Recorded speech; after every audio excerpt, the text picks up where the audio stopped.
Angelo, thanks for agreeing to come on and speak with me today. No worries. Thank you for having me on. So I came across Angelo on Twitter maybe about 6 months ago, 5 6 months ago, just by pure random luck of the algorithm, I guess. I didn't really have too much. I was posting. I don't think you were posting too much. Not too much engagement on either of our stuff, but for some reason, Twitter decided we should cross paths. And then I saw you posted the poll asking whether or not you should start a YouTube channel. And so I went ahead and voted yes on that, even though I didn't really know who you are.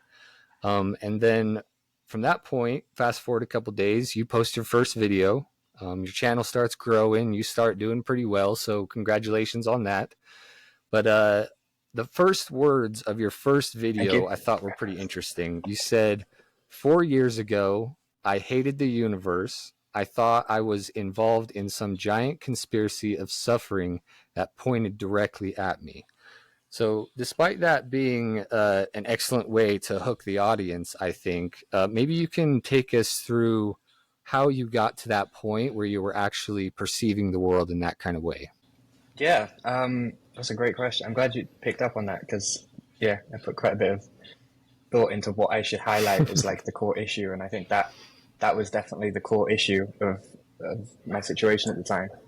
Um, yeah, so I think everybody sort of gets thrown into life. There was a philosopher, I think it was Camus, I'm not sure, but one of them talks about this concept of thrownness, which is, the human experience, especially in the modern world, where you sort of feel like you get thrown into life and just presented with all of the conditions of it.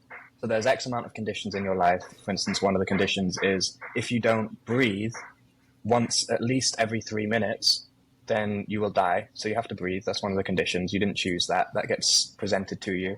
Another condition is if you don't eat, you will also die. And so to eat, you need to find food, which means you need to find resources. And to do that, you need to work because the resources are scarce. Another condition that you didn't choose and gets thrown to you. So it's possible to distance yourself from all of the conditions of life and then begin to demonize them because you don't like what they infer about what you then must have to do. And if you don't want to do the things, or you don't think that, I think it's not just if you don't want to do the work, it's also that if you don't think that it's worth it in some sense, if you don't think that there's any redeeming qualities in life, and then all it becomes is just the work and work that is to no end. So you begin to develop this relationship with the universe that resembles that of a tyrant and a slave, where the universe is the tyrant that's giving you all of these tough conditions that you must live to, and then you are the slave that just must go about doing them with no reward. Um, and yeah, I think that's actually oftentimes because people have failed to find the reward, or don't see the value in it, and so then it just becomes this like this evil concoction of horrible conditions that get presented to you, and you have to go about your life cleaning up the mess of the tragedy of your parents conceiving you. So that was sort of the state of mind that I was in a few years ago. So you're really touching on a lot of the things that I want to get into, just thematically. But before I get onto that, I wanted to ask you, and this is pretty relevant to what you're talking about. I wanted to ask you more about the parkour accident that you had at a young age, and you said life-threatening parkour incident, and I could see how that could be one of those limiting factors that kind of gives you this pessimistic view on the world. So maybe tell the listeners what happened in that accident and how did it is that part of what led into this mindset of thinking that the world hated you? No, that was actually okay. So I started out a default character, just going through life doing things. Not fully default because in primary school I didn't fit in ever. More so that I didn't fit in with the teachers than all the other kids really. But yeah, the teachers didn't really like me because of the types of questions that I would ask, and the kids didn't. Well, they went through phases, but oftentimes didn't like me. Probably also because of the types of questions that I asked them. Um, and I'm sure I was very annoying in various ways as well. And so yeah, when I got into secondary school, my escapism was parkour. I was deeply, deeply passionate about parkour for a long time because it was a type of physical freedom that I wasn't experiencing psychologically. So, it was a cathartic experience of freedom to be able to look at a wall and be like, I could run across that rather than just look at it, or I could run Mm-hmm. up that and do a backflip off of it, which is like, it was just really enjoyable to push yourself past your limits as well and confront your fears. You get a sense of, uh, a bit of a sense of meaning, but also a sense of flow. Like you enter the flow state all the time because you have to. It forces you into it because if you don't, you'll break your neck. So, so I found lots of solace Mm-hmm. in that hobby, but I took it more and more seriously. Ended up at a parkour competition. I did quite a few, but one day I was at one of them in a place called, I think it was Bridgend in Wales. I can't remember, but anyway, it was like one of the bigger ones. So I was super hyped up, and some of the guys that I idolized were there training, and they were going to take part in the competition. So as I was practicing my route that I was going to do, the way that these parkour competitions generally work is you practice a route that like you get presented with like an environment, and then you practice a route with like X amount of tricks that you're going to do or whatever, and then you perform it, and based on how well you do and how cool the route was, you get like judged based on that. Um, Mm-hmm. so I was practicing one of my routes, and I jumped from one scaffolding bar to another one, uh, and was too preoccupied thinking about the next jump that my left foot slipped on the bar that I landed on. And they were about 6 foot tall, about 8 feet apart from each other. So when I jumped from the first one to the second one, I absorbed most of the impact through the left side of my rib cage rather than my legs, which isn't where you're supposed to absorb impact. It also happens to be where your spleen is. And so after going home and chilling for a while and thinking, I'm okay, but the pain hasn't stopped, which is a bit weird, but I'm sure it's just fine. Maybe I just like fractured a rib or something.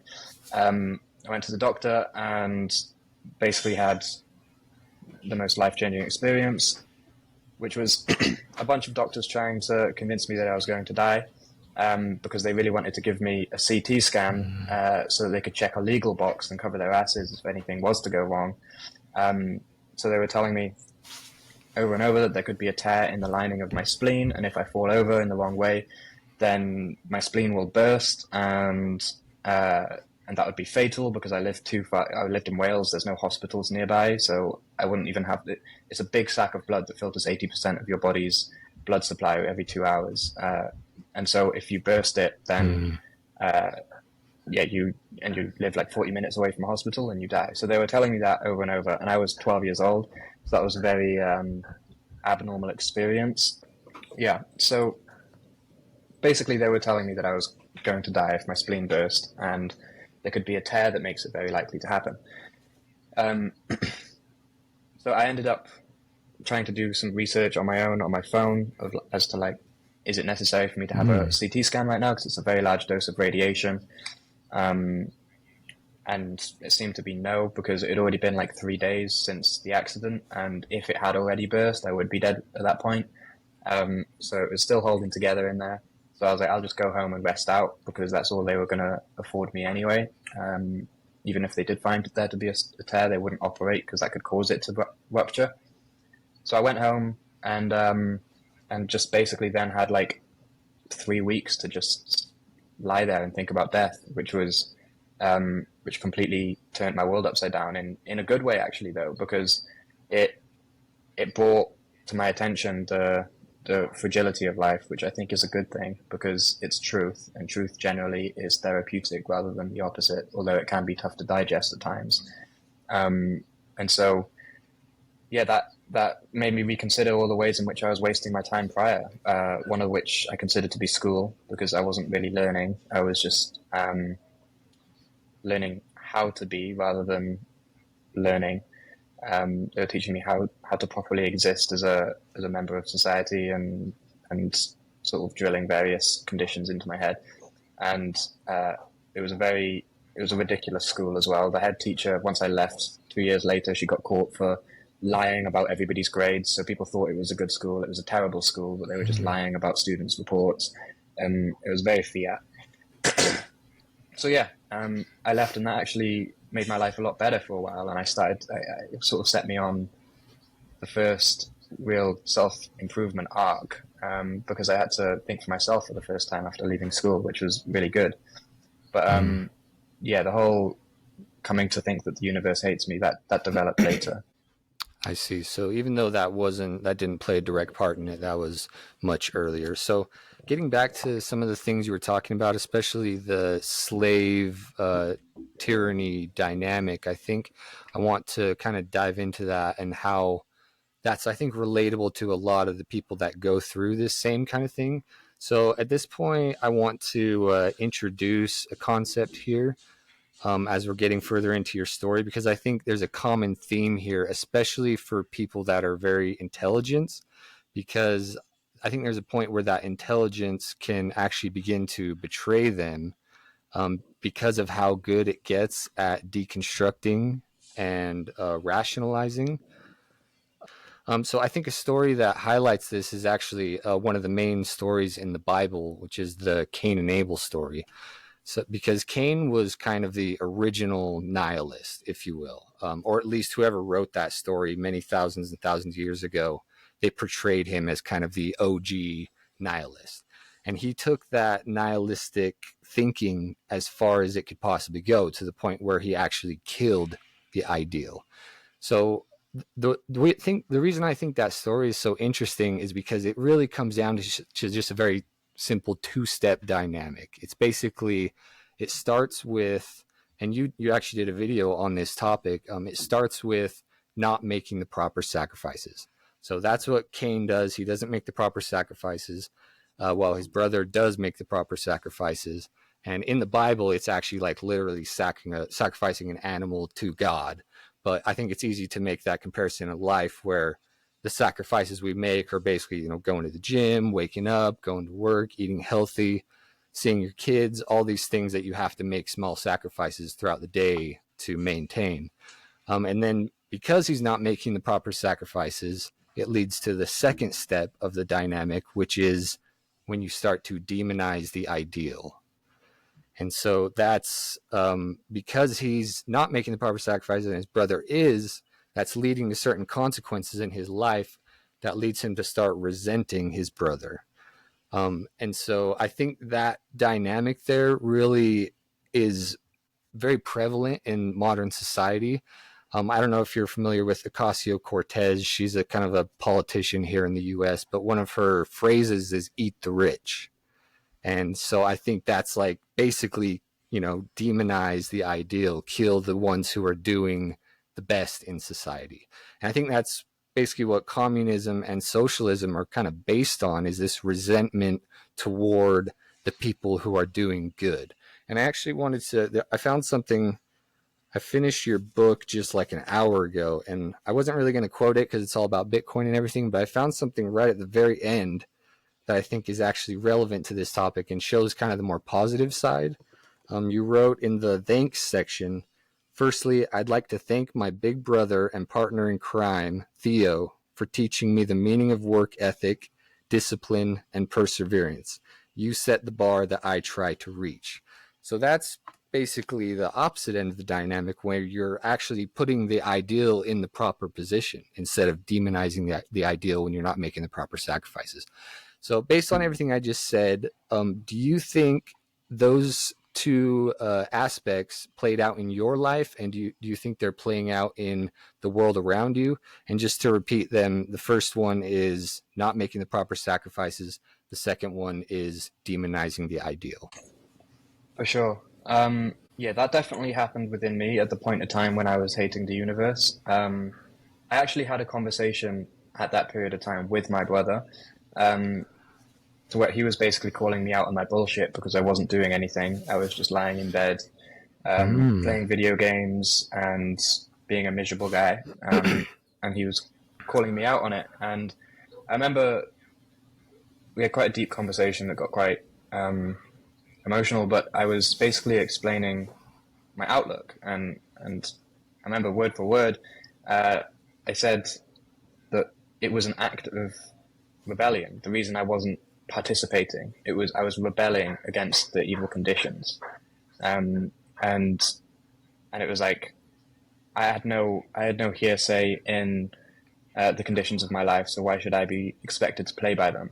Um, and the problem with all of that is it's very self-centered, in the sense that you're presented with an opportunity to make other people's lives better when you're born, and you're presented with an opportunity to alchemize the suffering that you experience into a better, positive experience for other people, and to make order out of the chaos of life. And that's a gift to be able to even have that opportunity. And yet, when I was in that state, I wasn't seeing it like that. I was seeing it like, okay, I want to be able to have some freedom. I don't want to work at a job that I don't care about for the rest of my life, but it's impossible to actually get that going. None of the sacrifices I make have actually been materializing towards that goal that I have, and so therefore I should just give up. And yeah, there was a selfishness in that I hadn't noticed at the time. And also at the time, because I felt like I was the slave in the tyrant-slave relationship, the concept or the idea that I was being selfish I probably would have slapped you if you had told me that at the time, because I would have been like, it would have been a ridiculous concept. But then I had another conversation with my dad, and I was basically explaining, I got to the really bad bit, and it was the middle of COVID, and it's always been my dream to travel and everything, and they shut down all the borders, and I didn't know if they were going to open back up. And I was like, okay, all of this work that I've done for the past X amount of years to move towards this goal of freedom, and now they can just turn off freedom like that. Okay, I don't see the point in this game anymore. I don't want to play it. And I basically explained that to him, and his response was maybe there's not enough pain. And I was like, what the fuck did you just say to me? And he was like, yeah, maybe there's not enough friction. And I was like, what do you mean? All there is pain. All there is suffering.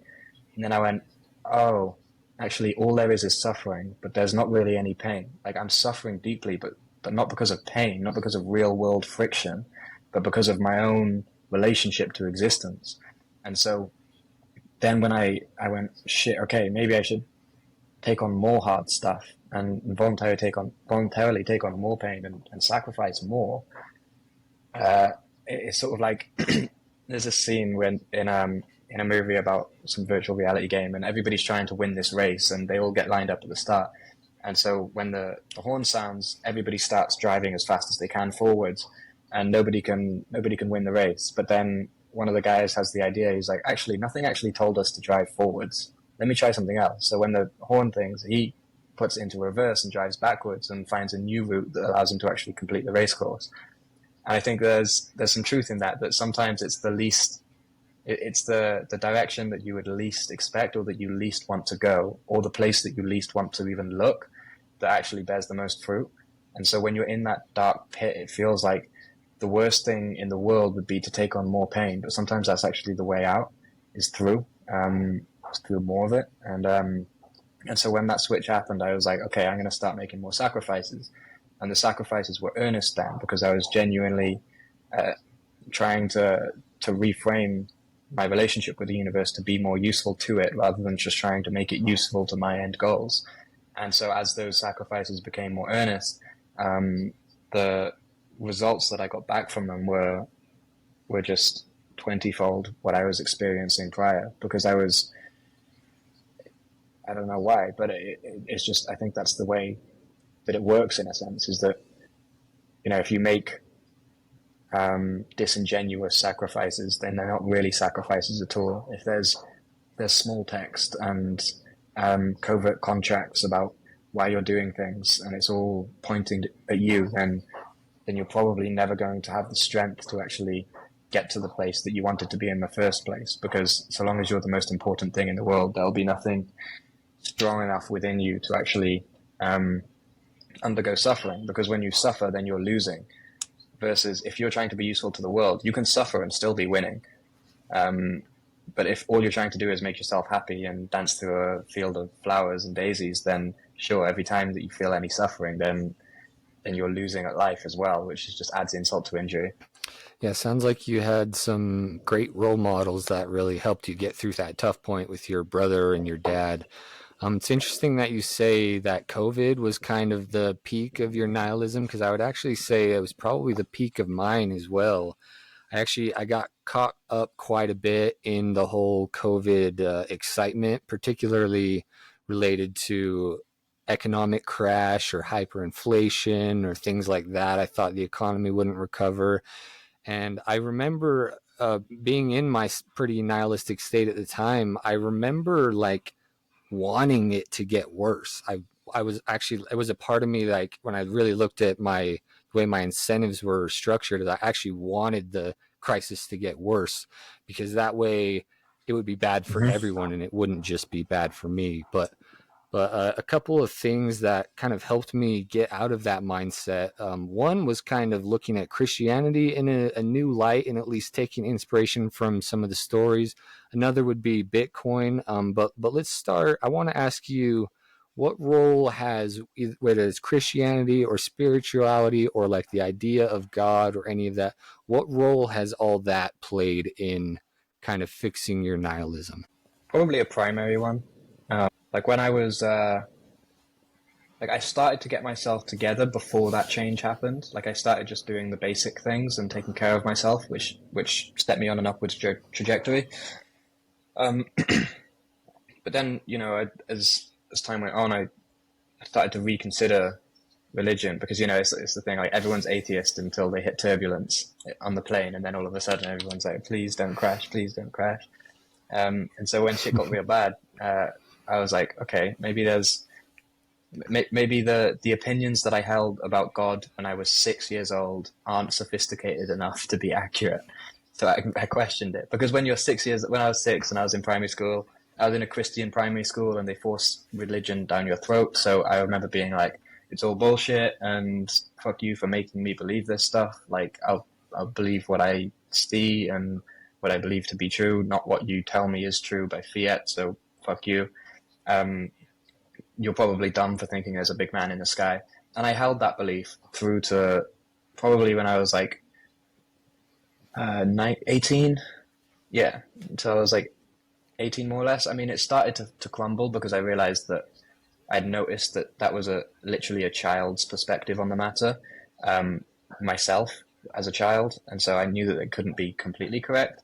But it was when I was 18 and I stumbled across this series on YouTube by a cognitive scientist called John Vervaeke called Awakening from the Meaning Crisis, which really like tore my brain apart in the best way. And yeah, religion was a big topic in that, and he sort of presented it in a way that I could see the importance of it to people. And then yeah, this was all sort of concocting in my brain at the same time that I was realizing that if there's nothing bigger than you, then you become the heat death of everything you ever valued, and nothing you do will matter. And so I was like, God seems to be a new way of seeing that. And before I had a more Eastern view on God. Before that point, I was like, God is just what people, say the universe is, whatever you want to call it. And I thought I just sort of left it there. I didn't take into account the possibility that which materializes into the world you see around you could have some sort of animating spirit behind it that wasn't in a similar way to how the body has the animating spirit of the mind. There's this great quote that says, God is to the universe as mind is to the body. It's like the director in a sense. And I never considered the idea that I could have a relationship with the director, and if I'm fitting myself inadequately to the director, or I've got a misunderstanding of it, then my direction will be sent in the wrong direction. And so by developing a more sophisticated understanding and a more sophisticated relationship with the director or God or whatever you want to call it, my direction got better. And it makes sense because, yeah, what else would you expect to happen? But yeah, it played a huge role in redefining nihilism because I stopped considering myself to be the most important thing. And that, I think that is at the core of nihilism, is the belief that you are the most important thing. I don't think it's possible. I don't know, but I don't think, like my intuition says, it's not possible to be nihilistic. If unless you believe that you are the most important thing. Um, because you're going to die. So if you're the most important thing, then the most important thing is going to die. That means none of it's important, none of it matters. Um, and but if you're not, if there's something more important than you, something that's going to live on beyond you, then what you do will remain. And it started to come together in my head, like the universe will never be the same after I was gone, after I'm gone. Like if I was never born, the universe would be a completely different place. And whether that be a tiny change or a massive one, it doesn't matter. The fact is it changed. And that means that I'm an integral part of the history of the universe. And so maybe I should fucking try a bit harder and yeah, make the proper sacrifices. So it sounds like that's an interesting line of thinking you just took us through. Thank you for that. It sounds like there must be a lot of overlap between narcissism and nihilism. And now that I'm saying them both out loud, they actually sound almost like the same word. But quick question, did Jordan Peterson play any role in this? Because he did for me. For sure. Yeah. He actually, I'd credit like his advice with the, forming like the beginning of my redemption arc, so to speak, was actually listening to a ridiculous amount of Jordan Peterson. So I was originally just in bed playing video games, and then I switched to in bed playing video games, listening to Jordan Peterson. And at first, I sort of hated his advice, and I was like, "Oh, this fucking guy!" But I couldn't stop listening because there was truth in it, obviously. And so I kept listening, and then I was like, "Well, he kind of has a point there." And as I started to understand what he was, sometimes you have to dig a little bit to really get what he's saying. You have to meet him halfway. He's not the type of person that just like brings it all the way down to your level to explain it. Like you have to meet him halfway. And as I started to do that, I was like, okay. And there was one thing that he said that particularly stuck with me. I actually heard it in 2017, but it stuck with me, and I sort of forgot about it. And then it came back up when I was at the worst point in time, which he said, aim low. He said, aim up, but aim low. Chances are, if you can't make forwards progress, then you're aiming way too high, and you think that the stuff that's immediately in front of you is beneath you, but it's not.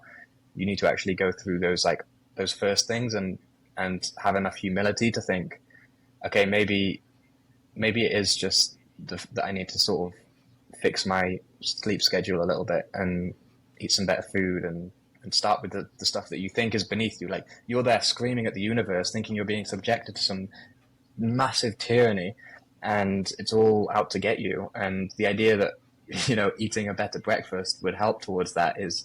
You're like, oh, come on, I'm struggling with stuff way harder than that. But I listened, and I remember there was literally what I can trace the entire arc back to one day. I was listening to him, and I would take on the information, and then it wouldn't ever make it through into action. It would just stay in my head, and I would just let it marinate. It would stay in my head, and I'd let it marinate. I'd never change. And then one day I was like, I'm gonna go and do some push-ups. I'm just gonna do 10.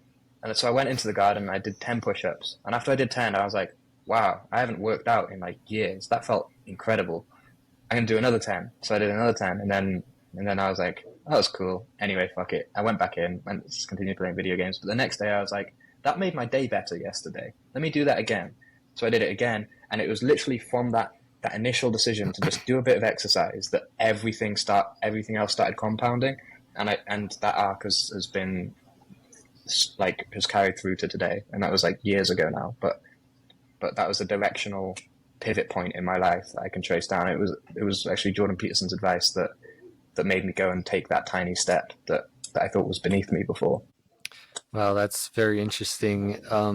I can definitely relate when you said that at first you thought it was kind of annoying. It was because I think what he was saying wasn't supporting my current belief system, so it felt like a little bit of a threat. But then over time, I started opening myself up to it a little bit, and then at some point, instead of feeling like a threat, it started just feeling really good. There's just something bright and beautiful and good about actually just talking about taking on more responsibility. And very similar to what you just described, I had something similar with listening to Jordan Peterson, except for me, it was I actually took a massive step instead of one tiny little step. I was actually through COVID and everything, I had a little bit of an addiction that I started to develop. I don't know if you've heard of kratom. It's a pretty mild Hmm. opiate, you could consider it, and it can be fairly addicting once if it gets carried away. And I remember listening to him, and he was talking about the usual mythical stories and things, and he got to this point of like slaying the dragon, and talking about how the dragon's the thing that guards the treasure, and something about that just lined up in my head, and I was like, now's the time. I need to just completely quit this. And from that point on, I really started to value um, what you gain from sacrifice. It's pretty interesting that the withdrawal from kratom, it really like left my mind in a very malleable state. I would say I didn't expect to feel that way, but that's actually when I started to go deeper into Bitcoin, and so it's like this highlighted point in time where my mind was in this more malleable state, and I was reading Jason Lowery, and I know you mentioned Jason Lowery in your book, and that was like the second step. After reading Jason Lowery, that kind of pushed me even farther, because he talks about the power dynamics and things like that. So I'm wondering what role did, or if any role, did Bitcoin play in kind of curing your nihilism as well? Yeah, Bitcoin played quite a big role in that because, you know, the the biggest point, the biggest switch with me was when I was listening to Awakening from the Meaning Crisis, and he talked about the agent arena relationship and relevance realization. And relevance has to have a goal. And is the goal pointed at you, or is the goal pointed at the universe? Like, and I realized the whole time before that I was trying to make Bitcoin useful to myself. Um, like, how can Bitcoin benefit me? Was the core thing. So when I was looking into it, that was sort of the backdrop, and so I found no meaning, and well, I didn't find much meaning before it in the work that I was doing. It was more just like work. But then when I made that switch, I towards all things that I was working on, including Bitcoin, I began trying to figure out how to make myself useful to it. And then I found deep meaning in the work because it had the potential to remove unnecessary suffering in the world that's inflicted upon it by the fiat standard. And so beforehand, the idea of going to work as just a video guy and a marketing guy at a Bitcoin exchange in the most boring country in the world, the Isle of Man, would never have appealed. I never would have done that because it wasn't something that was serving me really. Because I wasn't making enough money to, like I was literally at break even. So I would have, I didn't make any money doing that. I worked there for 2 years, and I was living on the island, um, spending as much on rent and food as I was making from work. So the whole all of that work that I was doing was just to make myself useful to Bitcoin, and it was, although there was lots of pain in that period of life, like there wasn't any socialization happening. I didn't have any friends outside of work. There was nothing to do on the island. It was literally just work, work, work, work, work. I found a sense of purpose that I didn't have before, and that was worth more to me than the pleasure or happiness of hanging out with my friends back home or stuff. And I found meaning with hanging out with my friends too, but not so much purpose. And so yeah, it provided me with a purpose, a direction to point myself at, and that was completely invaluable because, and it still does to this day. Like Bitcoin is a um, like I think my biggest goal in the world is to reduce unnecessary the total amount of unnecessary suffering in the world. Not the total amount of suffering, because as I said, some of it's necessary, but to reduce the, and maybe even to bring some necessary suffering. But that sounds kind of insane. Um, but to reduce the amount of unnecessary suffering. And I think there's two main fronts that war takes place on. There's the psychological front, where you've got people like John Bavacki and Peterson and that lot, and then you've got the techno-social front, which is like, what systems do we have in place, and are the systems that we actually have, the infrastructure in the world, does it bring unnecessary suffering upon people who don't deserve it? And I think the fiat standard definitely does, and Bitcoin has a chance to remedy that in a big way.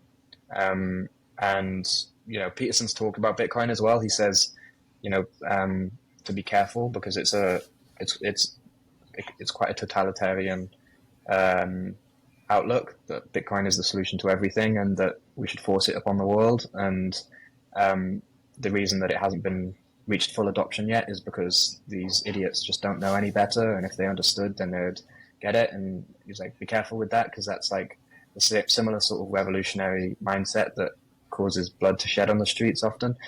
And I think, yes, that's a worthy critique, but at the same time, some suffering is necessary. And, you know, like you said, when you quit Kratom, you experience suffering in that because you wanted it and you couldn't have it anymore.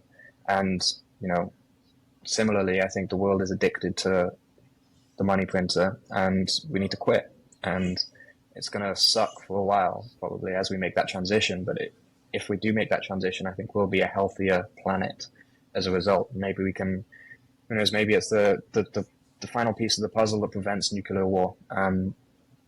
You just don't know how these things compound on top of each other. But it seems like fiat adds to the insanity of the world because it allows people to make unfruitful actions and still bear fruit, and that confuses people, which reduces sanity. And when you reduce sanity at a global level and everyone has atom bombs, that's a very bad idea. And I think Bitcoin injects signal. People always talk about signal versus noise. It injects signal back into it, because, you know, if you're on a Bitcoin standard, you can't just print your way out of it. You don't get those zombie corporations that are just living on government subsidies and aren't actually producing real value in the world, like Boeing. Like, what the fuck is that company doing these days? And, you know, they still get to go and all these people die and it just continues chugging along, even though it's really not actually succeeding in the competitive marketplace dynamic of free markets. And on a sound money standard, you would have to succeed if you want to succeed. Whereas now you can succeed without actually succeeding, because you can just get government subsidies and printed money that trickles down from these little pockets of the economy that the government loves to throw, which is basically the financial sector. All this QE money goes, and yeah, you just end up getting this twisted and distorted view of what humans are prioritizing, because money is essentially just a way for us to prioritize stuff. You know, what do we value? What do we need to do? And the marketplace determines that. And when you have central authority controlling how that unfolds, then you lose the ability to prioritize. When you lose the ability to prioritize, everything goes to shit. So, yeah, making myself useful to that endeavor has and continues to give me like a deep sense of purpose that it doesn't have a price on it. That's well said. It's nice to talk with Bitcoiners. I don't know too many Bitcoiners in person, and I think it can be difficult for people who aren't inside of that space to actually understand the full psychological effect it can have on you as you're coming to terms with the incentive structure that Bitcoin seems to put forth. So I think you've described that in a way that a lot of people will be able to understand. So I want to get your opinion on a couple other topics. One being just addiction in general. I believe you said you quit drinking some years ago. Is that kind of something in your life where you don't touch anything like that? You don't see any place for these kind of, whether it be drinking or weed or even like pornography or something? What's kind of the way that you approach these kind of addictive things? So I got rid of all of my addictions except one, which is nicotine. That's one addiction that I still have.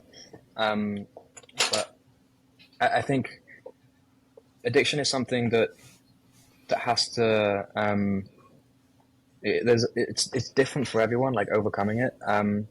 But there is no place in the world that you'll find more self-deception than in the addicted mind. And I think self-deception is the core issue with the world these days. And so I'm deceiving myself in many ways by continuing nicotine, but slowly making progress towards it. And alcohol was one of those things that just entered the domain of addiction when I was 18, and yeah, I had to call it quits because it's the gateway to all sorts of other bullshit as well, like fights and just general degeneracy and other drugs, and I found when I cut out alcohol, all of that other stuff just fell away, and so it was all riding on the alcohol. So when I took that out of my life, that was probably the main turning point. Um, and that whole thing of going out and doing the first workout in the gym, that happened like not in the gym, sorry, in the garden. That literally was like a couple of weeks after I quit alcohol. So it only took a couple of weeks after I'd removed that from my life for me to be uncomfortable enough with my current situation to start making changes towards it, even though those changes would require long and arduous periods of sacrifice and pain. Um, Before, when I had an option to just anesthetize myself rather than deal with things, it was not ideal. Um, but yeah, man, I think I'm not like an addiction expert by any means, but it's something that really captures my interest because I've seen how it can just completely derail lives. Some of the people closest to me as well, and it's yeah, I think John Vervaeke's got some good stuff on this, but I'm not sure if it captures the whole picture.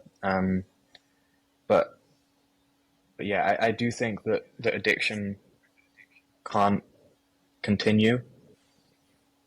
I think the remedy for addiction is truth, and therefore the fuel of addiction is self-deception.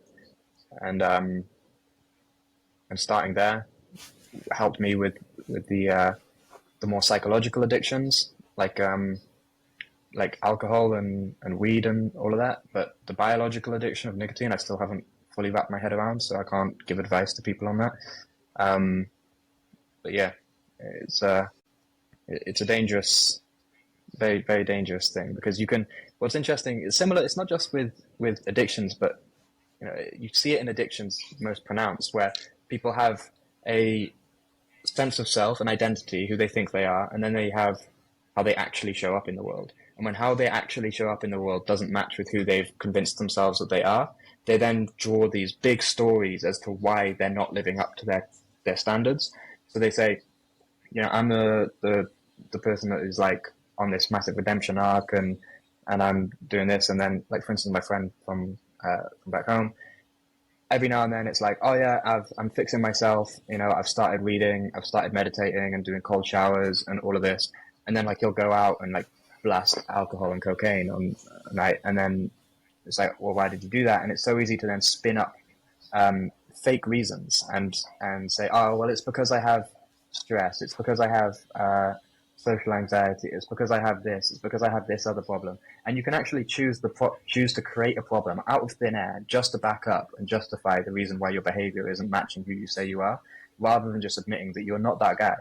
Like I'm saying, I'm not that guy to teach people about addiction because I still have one.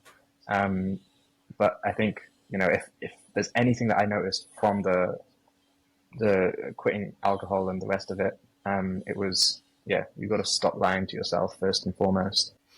And kind of something, maybe a little bit of a tangent off of addiction, because I think, based on some of your past videos that I've heard, that working out may have, or I think like doing jujitsu and all these physical things, I think you said that actually came a little bit of addiction to your life, but that's actually taking something really good, but then kind of taking it a little bit too far. So what role do you think, and where do you think you find the balance in this kind of working out, eating healthy, obsessing over health in general? Where do you find the balance in that?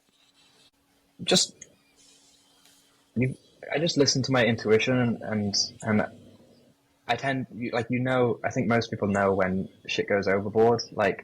Um, and when you're doing something, like there's always a reason for action, and so if the reason is is proving to, so you have your idea of why you're doing a certain thing. So you're going to the gym and doing cold showers and all of this self improvement stuff because you want to become a better person or be more attractive. But then like you go out on a night and get fucking wasted with your friends. It's like I'm in Bali right now. There's loads of like health focused people that are like really into health and they care lots about their health. And so they go and eat their avocado on toast in the morning, and then they have their smoothie bowl and their acai with the seeds, and then they go out on a night and blast cocaine. And it's like, okay, so do you care about health, or is there a different reason for for you eating those good foods, because you are eating the good foods. Like, I can't take that away from you, but the reason might not be what you're saying it is. So why are you eating the good foods? Well, it could be for many reasons. It could be to get a more fit looking body. And if you want a more fit looking body, it's because you want more sexual opportunities, generally speaking, or status. Maybe you want more status, or you just want to be perceived as in a certain way by people, but you don't want to actually make the core changes that make you actually a healthy person, which is like, maybe don't do cocaine. So when your actions start to have holes in them, and you start to connect the dots, and it's like, I'm doing this thing, but then I'm also doing this thing, which is kind of contradictory. So maybe my idea that I've formulated in my head as to why I do this thing isn't accurate. And that was what I was getting at with that masculinity video you were talking about, was, when I was trying to do all the self-improvement stuff, it was like, I was convincing myself it was to make myself a better person, but really it was because I was like deeply lonely during that period of my life, and I wanted more girls to look at me. I wanted more friends outside it. I wanted more respect from people. I wanted to become the man, and so the actions then taken as a result were actually not moving towards slaying the dragon. They were actually me running away from a completely different dragon that I wasn't even acknowledging was there. So sometimes you just have to acknowledge, are you running towards something or away from something? And oftentimes you're running away, but you just haven't admitted that to yourself. So yeah. So I think the last thing I'll get your opinion on before we close out here. My channel is going to be fairly focused on the whole transgender idea, specifically interviewing detransitioners. I find detransitioners to be very fascinating. And I'm interviewing one next week, so I'm kind of watching some of his content and things like that. And I'm noticing there's some serious overlap, because I've been thinking a lot about nihilism, getting ready for this conversation, and then digging into his content. He detransitioned, I think, like 8 years ago, long time ago, and he posted a video recently why he no longer believes in antinatalism, which is basically the belief that human race would be better off if they didn't have any children. And so I think that's basically a major tenet of nihilism. That's very nihilistic thinking. And so I think that this transgender movement can kind of be infected with nihilism in some ways. But that's just an observation I've had. I'm wondering, what are your opinions or observations on the transgender? I mean, I could say social contagion would kind of be a pretty rough way of saying it, or just what's your opinions on the transgender social phenomena? It's scary, because never, at least not to my knowledge, have we had a situation where experienced reality and evidence is made subordinate to preconceived conclusions. But not only in the very real sense of, you have this conclusion that you are, so you're born a male, and you have this conclusion that you are a woman, and then the evidence is made subordinate to the conclusion. It happens on that level, which I can't speak about too much because I don't know what it's like to have gender dysphoria. But what I can speak of is the studies that they've been doing, where they literally have an idea of what results they want to find.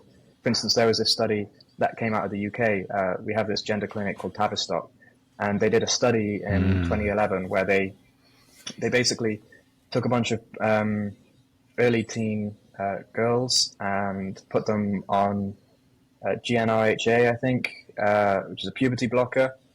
And the idea was that they were going to get all these girls, and there's no evidence that puberty blockers actually work to relieve the symptoms of gender dysphoria or the suffering associated.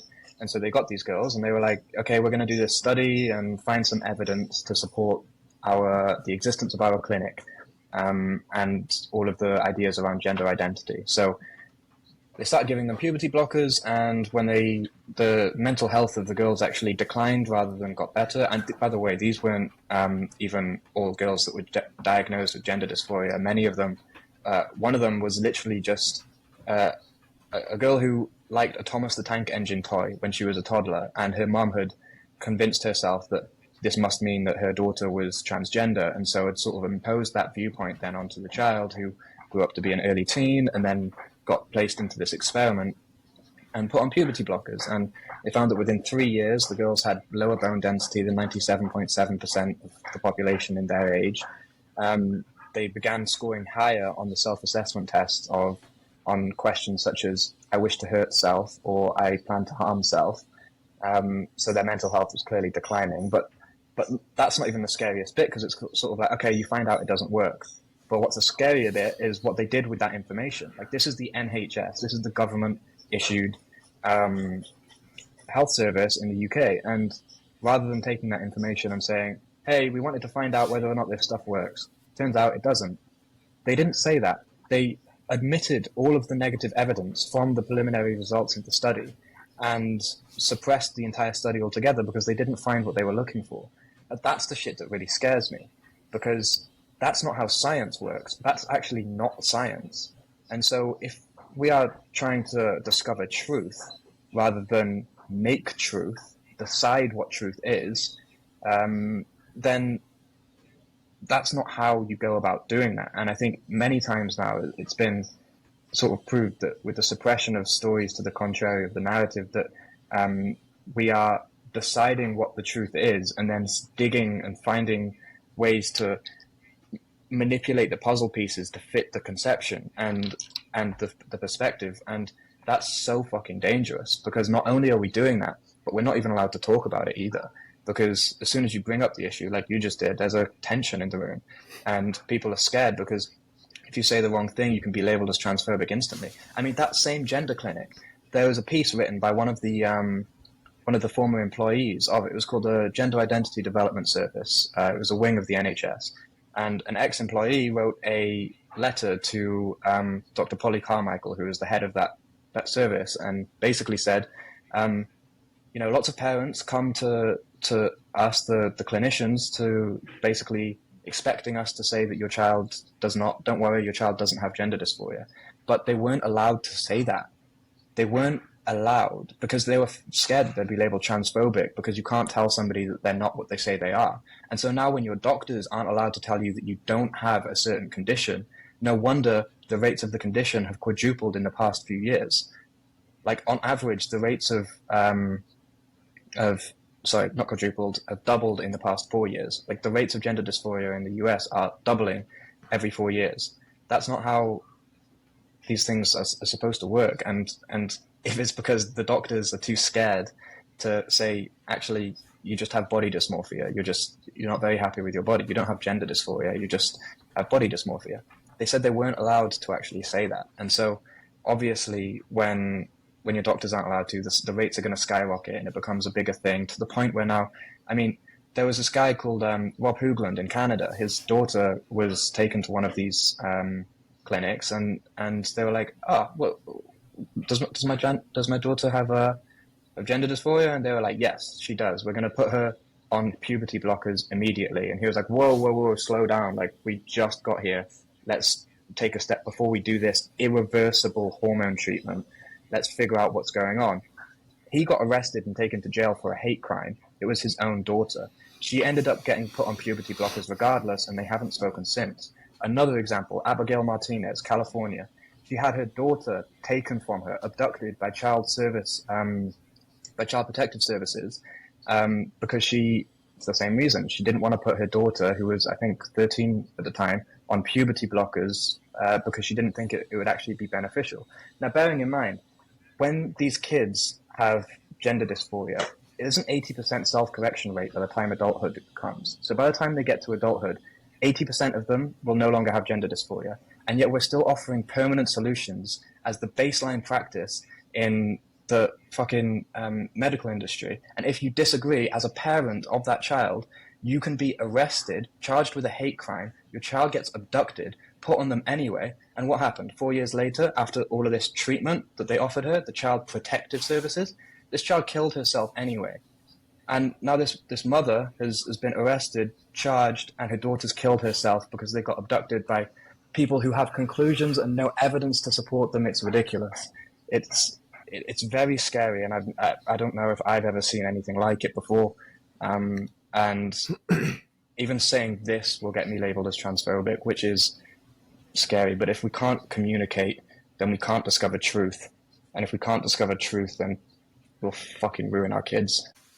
Yeah, I think that's what you just laid out is some of the scarier sides of it. I mean, there's that side with the bad things that happen to the parents and the freedoms that they lose, and then of course there's the side of the detransitioners who go through the surgeries and have the complications and all the terrors that come along with that.